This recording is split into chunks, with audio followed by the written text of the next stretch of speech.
حصلت كذا مره ان الاقي حد من صحابي بيجي له تليفون محمود او اكس، مش عايز اقول الاسم يعني، بس اكس انا مين معايا، انا كذا من شركه كذا ريكروتر، عندنا رول كذا.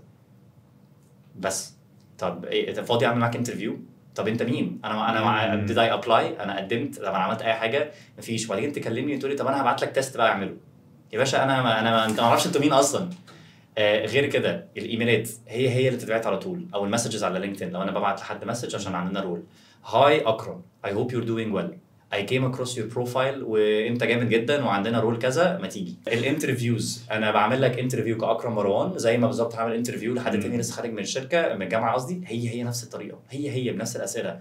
لا الاسئله، ودي هرجع لك تاني في حته بعد ريكروتمنت از ترانزاكشنال ريكروتمنت، ان انت سؤال واجابه، انا هاخد منك كذا انت هتديني كذا، دي ريكروتمنت وحشه جدا جدا جدا، وبتخليك السيت فيلر اللي قلنا عليه. الريكروتمنت الصح، الانترفيوز الصح، ان انت بتقعد تبقى كاجوال زي ما بنسميها كده، وكنا بنسميها زمان السيمي ستراكشرد. عندك شويه اسئله هتسالهم، بس الموضوع مش انت اقعد انا هسالك 1 2 3 4، لا بتبقى كاجوال اكتر.